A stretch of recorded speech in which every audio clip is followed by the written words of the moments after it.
Welcome to the news on NTA International. I'm Lami Ali. Now, let's begin with the highlights of the news. Strengthening the electoral process, President Tinubu administers oath of office on 2 new national commissioners of INEC. Advocacy on interpretation of the law as it is on corruption cases underway. In search for peace, African Union rejects external interference in Sudan.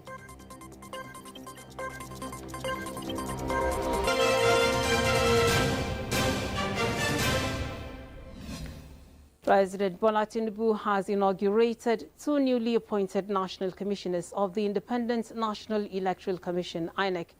The president also swore in 2 new board members of the Code of Conduct Bureau. 4 of them took oath of office before President Tinubu at the commencement of the Federal Executive Council meeting for this Monday.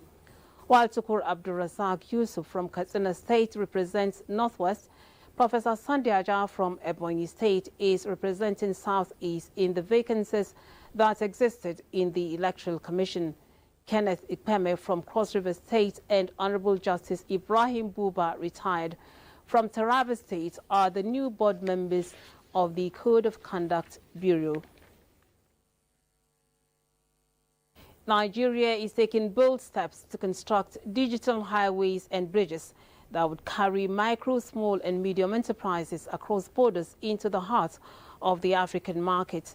Vice President Kashim Shettima stated this while inaugurating the Oversight Committee recently approved by President Tinubu to organize Nigeria's hosting of the 4th African Union Micro, Small and Medium Enterprises Forum, scheduled to hold between June 23rd and 27th in Abuja. State House correspondent Abdurrahman Jibrila reports. An estimated 83% of employment in Africa lies in the informal economy. The continent is not short on ideas and digital innovation that offer an unprecedented window to compete with the rest of the world. And Nigeria's hosting of the 4th African Union Micro, Small and Medium Enterprises Forum is another step to take advantage of transforming the informal economy into the global stage. We'll support all the institutions to see to the realization that we have successfully hosted Africa. And I want to convey to you President Bola Ahmed Tinubu's assurance that Nigeria is ready to lead in shaping Africa's digital trade future. Our national digital economy strategy and digital trade policy are aligned with AfCFTA. We are harmonizing our laws to make cross-border commerce seamless, secure, and scalable. This is not just an economic goal, it is our commitment to the African dream. Nigeria once again recovers its place in the Community of Nations. And so hosting this is not just about gathering people here, it's also an affirmation of the kind of work the administration is doing to ensure that the job is not just created, but Nigeria is also getting the kind of recognition it so deserves on the global stage. Vice President Kashim Shettima said the IDICE program, a $617.7 million investment in digital and creative enterprises, and the $3 million Tech Talent program, set out to achieve by training Nigerian youth in coding, data science, and digital fluency to power the nation's transformation. A multifaceted committee that has been set up to essentially ensure that we organize the forum and have a very, very good outing for Nigeria. So there's a lot of anticipation based on the fact that Nigeria is hosting this forum for the first time. I mean, Nigeria's MSME space is very active. And if you're looking at a space that engages upwards of about 40 million people, and in terms of what they're doing for country, in terms of job creation, in terms of how much it alleviates poverty and all of that. The amount of MSMEs that we have in this country, well over 30 million. And if the total number of MSMEs in Africa is about 60 million, so you can rightly say that more than half of the entire MSME space is domiciled here. Members of the committee assured that efforts will be put in place to ensure that Nigeria successfully hosts the forum, while small businesses in Nigeria leverage the platform to improve in areas of access to affordable finance and markets. From the State House, Abraham Jibrila, NTA News. U.S. and Chinese officials said Monday they had reached a deal to roll back most of their recent tariffs and called a 90-day truce in their trade war for more talks on resolving their trade disputes. Stock markets rose sharply as the globe's two major economic powers took a step back from a clash that has unsettled the global economy. Details with Justin Bemui. U.S. Trade Representative Jamison Greer said the U.S. agreed to drop its 145% tariff rate on Chinese goods by 115 percentage points to 30%, while China agreed to lower its rate on U.S. goods by the same amount to 10%. Greer and Treasury Secretary Scott Bessent announced the tariff reductions at a news conference in Geneva. The two officials struck a positive tone as they said the two sides had set up consultations to continue discussing their trade issues. Bessent said at the news briefing after 2 days of talks that the high tariff levels would have amounted to a complete blockage of each side's goods, an outcome neither side wants. Today, with this agreement, we come to agreement that our reciprocal tariff rate will go down to 10% on the United States side, so it goes down 115%. We enter into a 90-day pause period for negotiations, which both the Chinese and the United States are very committed to, and the Chinese on their side also go down 115% to 10%, and they remove the countermeasures that they have in place. In reaction, China's Commerce Ministry said the two sides agreed to cancel 91% in tariffs on each other's goods and suspend another 24% in tariffs for 90 days, bringing a total reduction to 115 percentage points. The ministry called the agreement an important step for the resolution of the two countries' differences and said it lays the foundation for further cooperation. This initiative aligns with the expectations of producers and consumers in both countries and serves the interests of both nations as well as the common interests of the world, a ministry statement said. Justin Bemuni, NTA News. Now, United Kingdom's foreign minister called on Russian President Vladimir Putin to get serious about peace in Ukraine as he hosted key London talks backing calls for a swift ceasefire. Ministers from France, Germany, Italy, Poland, Spain and the EU joined the UK Foreign Secretary David Lammy for a meeting of the so-called Weimar Plus group. The meeting follows Saturday's visit by the leaders of France, Germany, Poland and the UK to Kyiv, where they called for a full, lasting and reliable 30-day ceasefire from Monday as a condition for opening direct talks. This is the time for Vladimir Putin to get serious about peace in Europe, to get serious about a ceasefire and to get serious about talks, Lamy said on Monday. He warned that European countries must be prepared if this is not the moment of seriousness from Putin and we do not get that peace. The Weimar Plus group was set up in February in response to shifting U.S. policy towards the war in Ukraine and European security under President Donald Trump. The EU's top diplomat, Kaja Kallas, renewed calls for a ceasefire, saying if there is no ceasefire, there cannot be talks under fire. Pope Leo XIV has held an introductory audience with journalists in the Vatican during his first full week as leader of the world's Catholics. The Pope called for the release of jailed journalists and urged reporters against using words that fan hatred. Pope Leo, the first U.S. leader of the world's 1.4 billion Catholics, held his introductory audience with journalists at the Vatican 4 days after being elected pontiff. After using his first address last Thursday to call for peace around the world, Pope Leo returned to the theme on Monday, saying peace begins with communications. He said, "Let us disarm communication of all prejudice and resentment, fanaticism and even hatred. Let us free it from aggression." He offered solidarity with journalists imprisoned for seeking and reporting the truth and called for them to be freed. As he was speaking Ukrainian President Zelensky revealed he had invited the new pontiff to Ukraine in their first phone call. The African Union said Monday it would not accept any interference in conflict-devastated Sudan after paramilitaries fighting the army were accused of receiving weapons from the United Arab Emirates. The war between the regular army and the paramilitary Rapid Support Forces, RSF, since April 2023 has killed tens of thousands, uprooted 13 million, and sent waves through East Africa and beyond. Here is Justin Bemunyi with the details. Last week, the Sudanese government severed diplomatic relations with the UAE, accusing it of supplying weapons to the RSF.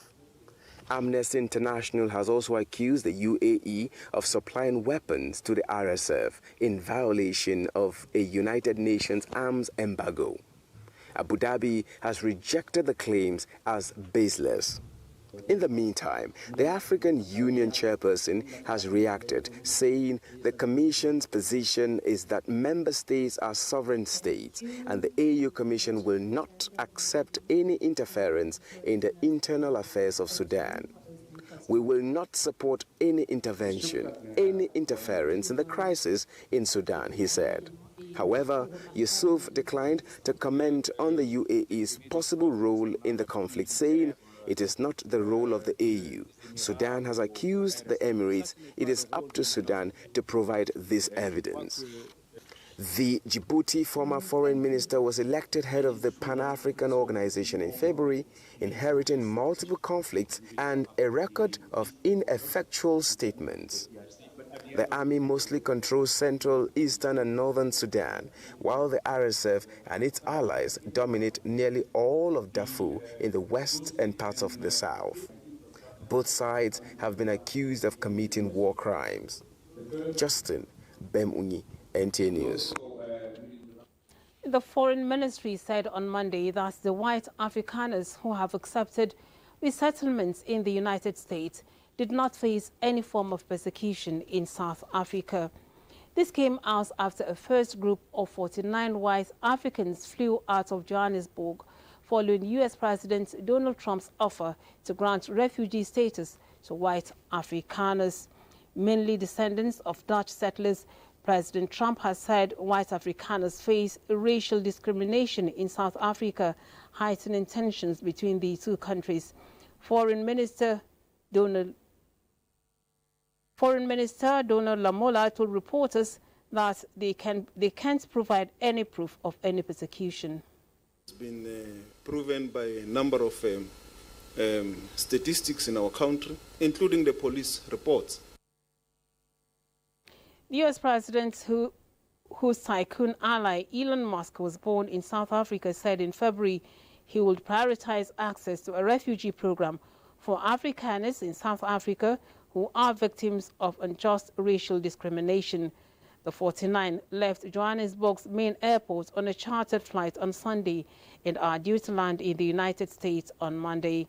While South Africans, who make up 7.3% of the population, generally enjoy a higher standard of living than the black majority of the country, the mainly Afrikaner-led governments imposed the race-based apartheid system that denied the black majority political and economic rights until it was voted out in 1994.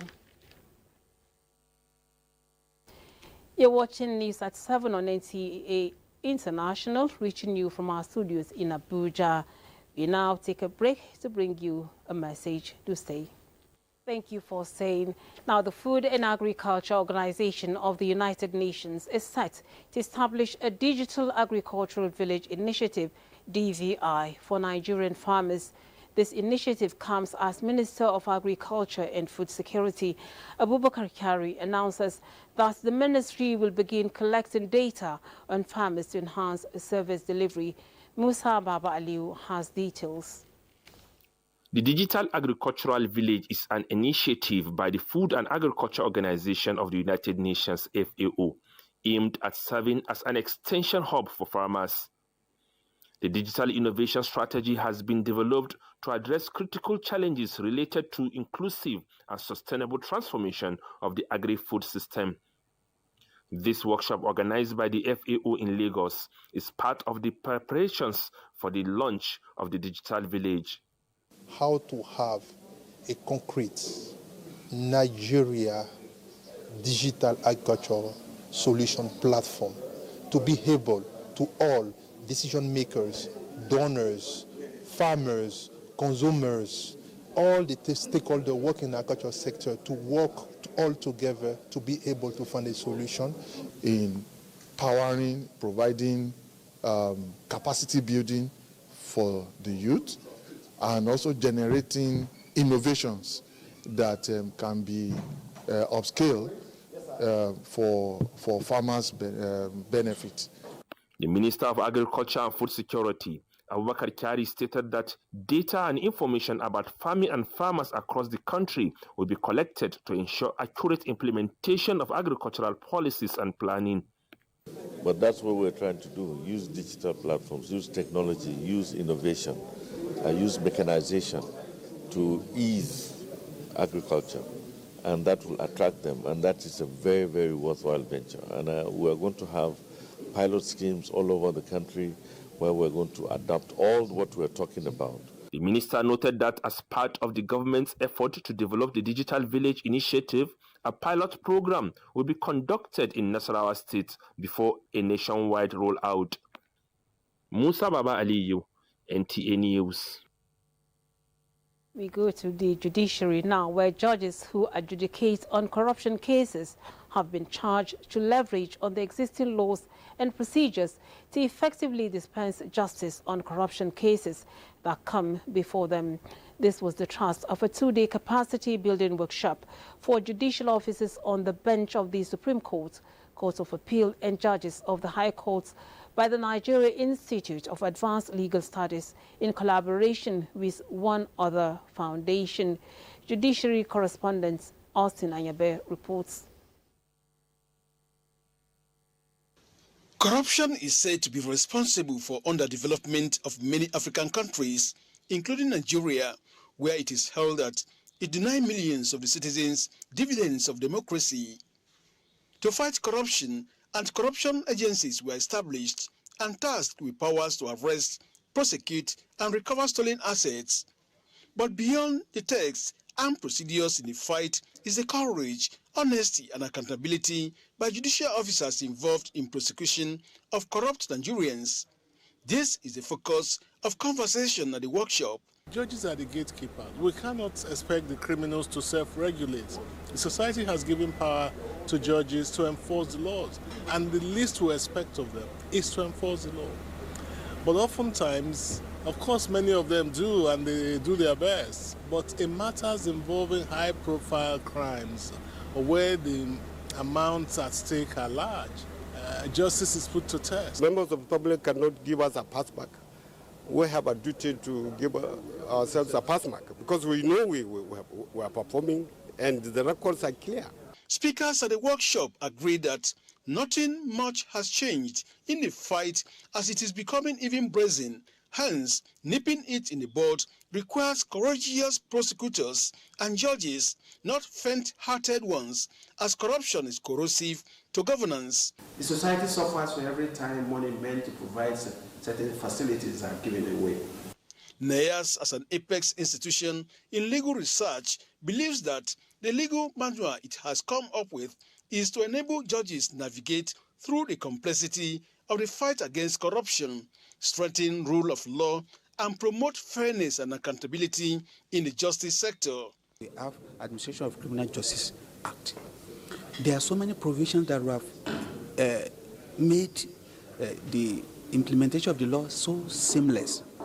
Trial of criminal cases, but we are still having difficulty. So for us, we have now done a research to say, okay, what can we do to make it easy to get to the end of justice?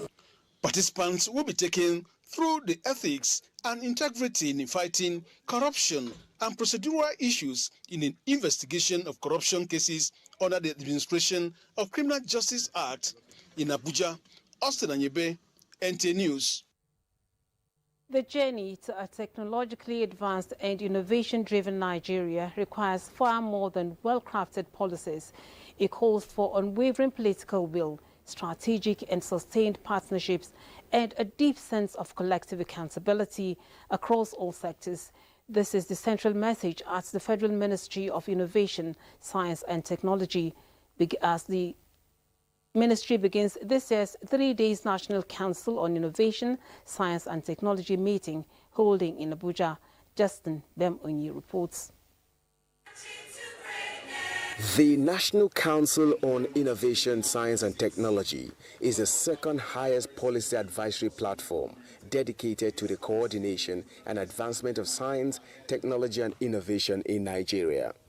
This year's edition is the 22nd meeting of the Council, focusing on key challenges and opportunities in the national science, technology and innovation landscape, with the theme, Research, Develop, Innovate and Commercialize, a cycle for national prosperity. The forum also evaluates policy impact in the sector.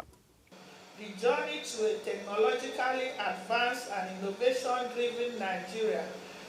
Permanent Secretary of the Ministry, who set the tone for the 3 days National Council meeting, emphasized that while policy lays the foundation, there is need for commitment to implementation, collaboration and shared responsibility that will drive our true transformation. Over the years, this council has provided a platform for robust dialogue, policy harmonization, and a review of strategic interventions aimed at mainstreaming science, technology, and innovation across all sectors of the economy, political, cultural, and social activities in our nation. The 22nd edition builds upon that legacy. The Council's role involves identifying these issues, formulating recommendations for policy, and promoting collaboration among stakeholders. Justin Bemunyi, NTA News. Nurses and midwives do not only play a pivotal role in improving health of individuals, they also contribute to the wider economic developments of any nation. Experts say celebrating and investing in these professionals is imperative to achieve efficient, effective, resilient and sustainable health systems. Basi Taikpang brings us a report on their celebration in Nigeria. We are the bedrock of the nation's healthcare systems. The first faces one sees in clinics and hospitals. The voices that reassure patients in their darkest hours, just like the Florence Nightingale. We lend our hands for patients to hold and heal. I am proud to be a nurse. Those were the words of Nurse Gladys. I am a nurse because I care. Some nurses regret that, despite their indispensable role, too often their needs are overlooked in policy discussions and their potentials to drive economic growth remains underappreciated. The theme for this year's celebration, Our Nurses, Our Future, caring for nurses strengthens economies, experts say, could not be more timely. It underscores how important the healthy nursing workforce is for providing high-quality care as well as for improving healthcare system. Yet, our nursing professionals face unprecedented challenges, with many experiencing burnout. We expect the country to even take care of us better so we can, in the same vein, care for patients. Because definitely it's the level of care that is given to nurses that will strengthen the economy. Participants at the forum appealed for a conducive working environment for nurses and midwives to curtail brain drain. Basi Taipa, NTA News. After over 25 years of conducting forensic analysis in a single laboratory facility in Lagos, the National Drug Law Enforcement Agency, NDLEA, has established 2 new laboratories and upgraded the existing one to enhance accessibility, expedite timely analysis, and prosecute cases efficiently following a surge in drug seizures over the past months. The 2 additional laboratories built in Abuja and Enugu are strategically located and equipped with state-of-the-art facilities designed to meet the highest standards of quality and safety protocols, as well as ensuring a safe working environment. The chairman of the agency, Mohammed Buba Marwa, said the newly constructed laboratories will enable the agency to enhance its forensic analysis capabilities, increase its capacity to process cases efficiently, and strengthen the fight against substance abuse and illicit drug trafficking. And that does it on the news at this time on NTA International. We thank you for being a part of it. I'm Lami Ali. Do have a good evening.